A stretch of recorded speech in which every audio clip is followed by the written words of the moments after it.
Good afternoon. Good afternoon. And welcome to the launch of Where Two Rivers Meet. That was my balalaika teacher in Pskov playing Kalinka, and sadly I might have had him here to play live if Putin hadn't done what he's done, but maybe one day. But that was a taste and a sound of Russia for you. I'm really delighted to see you all. There's going to be a little bit of input at the beginning, and then there'll be lots of tea and cake, and obviously books that I can sign for you. So thank you so much for coming. There's people here from all kinds of different parts of my life, from the beginning, I was going to say to the end, but hopefully it's not the end, to the present. And there's a number of people I've invited to say a few words about where our two rivers meet, and I'm going to start with my mum.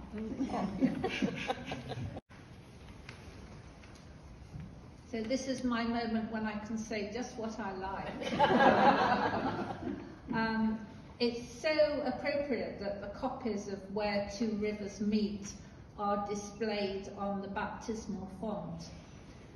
At Nicola's baptism, when she was handed back to me by the minister, I cradled this precious child in my arms, and I had this strange feeling that I had to give her back to God.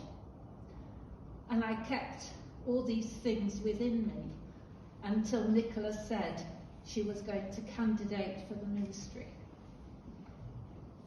And the second thing is, this is quite emotional,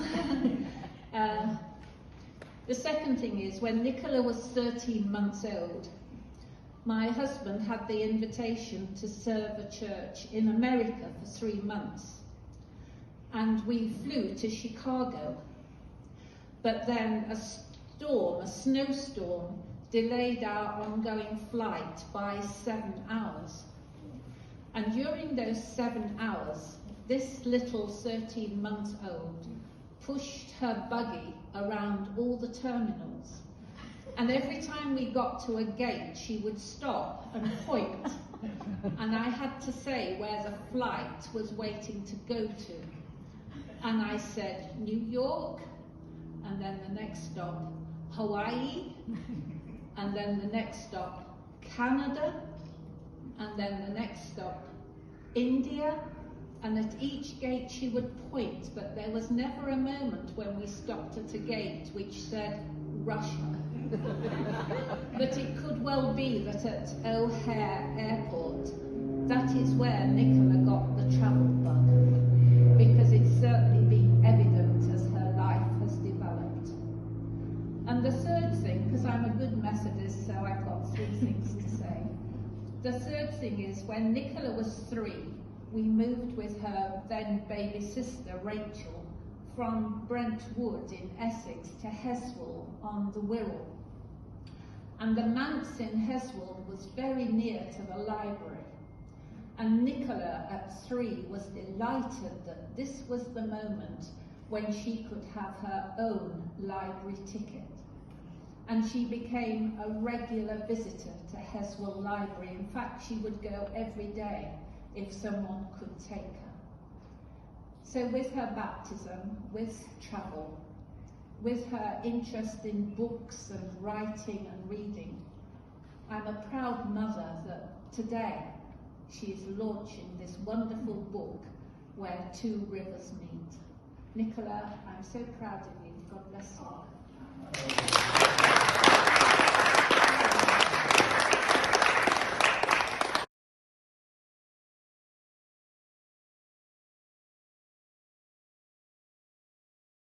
Tanya, and one of the reasons I started learning Russian was because Tanya had already chosen to do Russian, and I wanted to be best friends with Tanya, and I thought if I could be in this small class with this girl, then we would become best friends. And so I did choose Russian, partly because of Tanya. We did become best friends, and we still are best friends, but her brother died of bowel cancer about 3 years ago, and a year later Tanya was diagnosed with exactly the same cancer and is now recovering from the reverse surgery to reconnect her bowel and remove her stoma bag. So she's sadly not able to be here today, but is very much thinking of us and is very much part of my story. And the other person who couldn't come today, also because of ill health, is the widow of my school Russian teacher. But she has sent a message that my sister, who was also taught by the Russian teacher, who was her German teacher, is going to, going to read for us.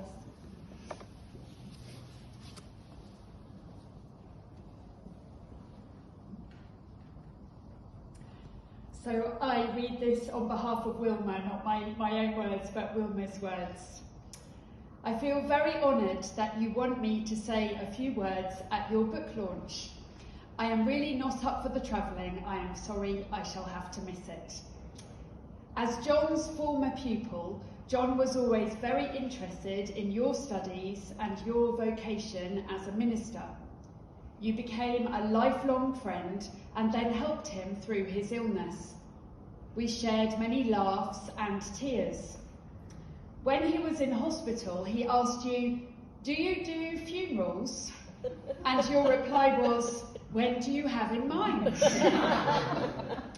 Such a serious question, and we could laugh about it. When the time came, you took John's service, and it has become very memorable indeed. Friends and family were full of praise. At Bournemouth School for Girls, John encouraged you to learn Russian. As a minister, you spent 6 years in Russia, and now you have written an account of your experiences. What a joy to see it now in print. John would have been very proud of you as his former pupil, and both of us as your friend. I can't wait to read it, and then it will take its place next to John's biography of, I'm not going to be able to pronounce this, Fyodor Tyutchev. Did I do that okay? And also his translated poems by Tyutchev. Congratulations, Nicola. With my love, Wilma.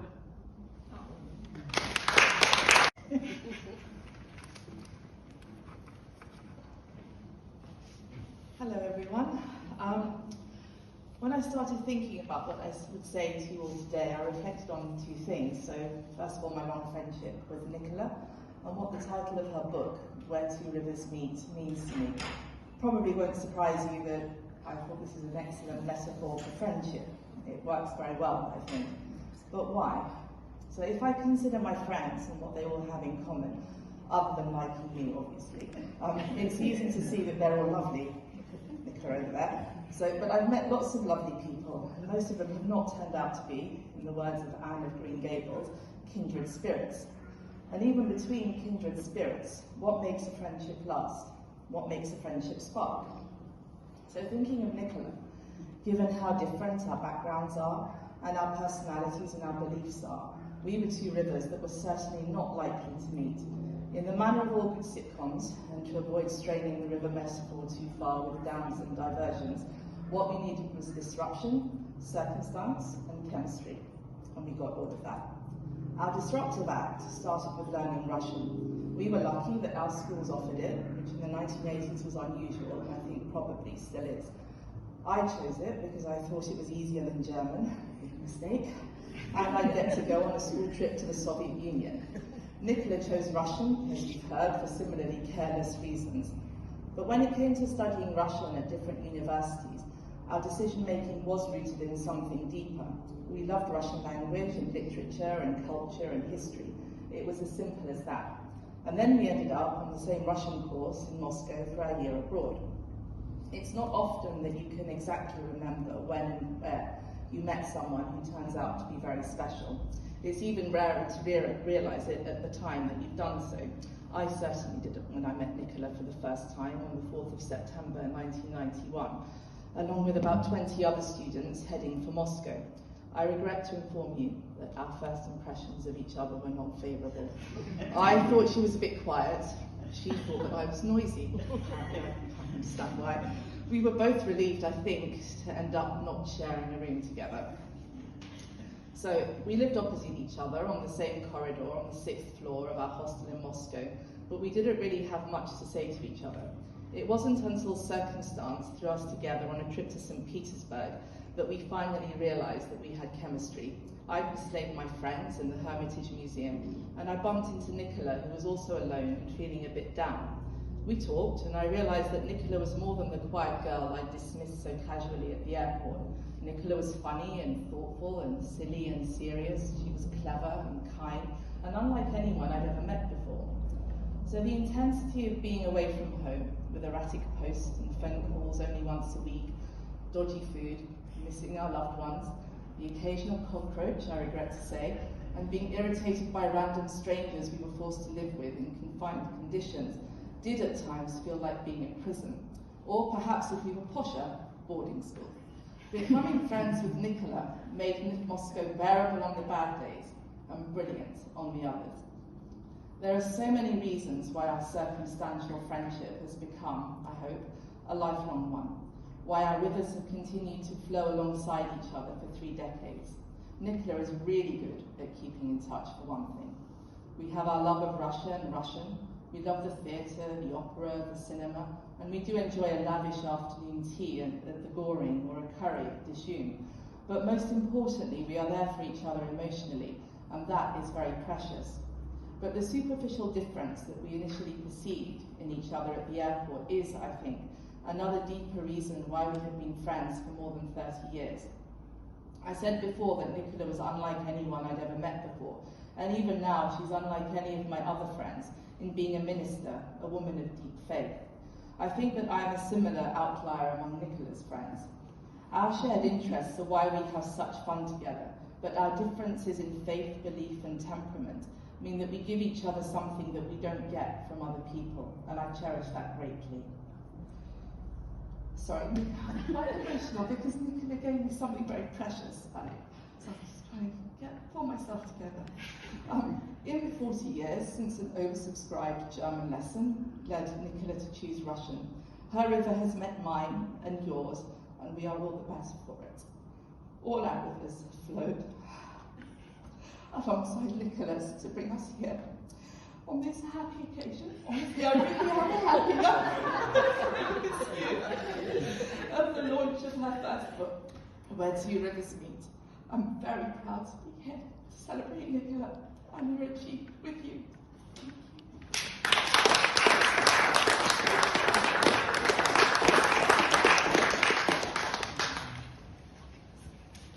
I'm going to make George cry again now because I want to play another piece of music, and this is the piece that I would like at my funeral, so you were welcome to come to that, but I can't give you a date yet.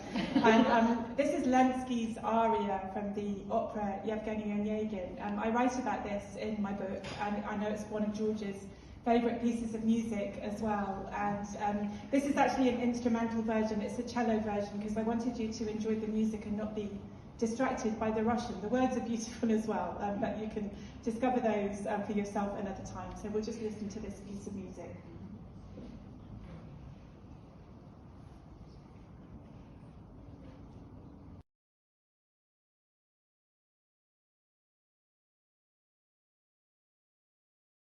Good afternoon, everybody.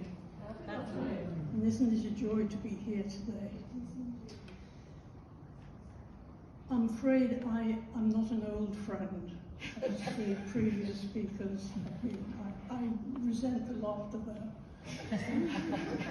But Nicola and I have only known each other for about 20 years.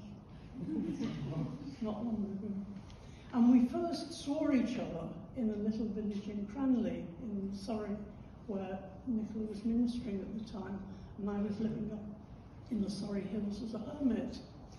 And we occasionally met professionally when I would be rolled out by the Catholics to do the ecumenical service, because I whisper this, Catholics don't quite believe in ecumenism, as every other church knows. However, we'll leave that for another day. But we did meet, and then when Nicola was going to Russia, how excited I was, because I have made a special study of icons. So Nicola foolishly said, "Oh, you must come and see me." And how often have we said that to people we don't know? And then they turn up and say, "Well, I think I'd like to take you up on that offer." So one day I wrote to Nicola and I said, "Can I come and see you in Russia?" And I didn't know her really, and she certainly didn't know me. So we took the risk of meeting each other, and we first met in St. Petersburg. And we had to stay overnight because we arrived quite late. And then we began a journey which has led into the deepest friendship. And it started on a Holy Trinity. And the Trinity is, of all good friends, is tea, cake, and laughter. And to our absolute delight, we found that we already shared those three things, and we found that we could share them with each other. And we've been good friends ever since, I think. So here I am today, and a great delight for me and to meet the family, and some of you I've met before. But my study of icons is what brought us together originally. And as I've thought about this book, and I've thought about the gestation of it, and I remember the time when we first stood in Pskov in front of the icons, and Nicola said to me, I'm going to write a book about these icons one day. And I looked at her and I thought, yes, I bet she does. And here we are at the launch of that very book. I'm thinking about it and thinking about those icons. You probably already know this, but of course the thing about icons is that the perspective is, for European eyes, all wrong.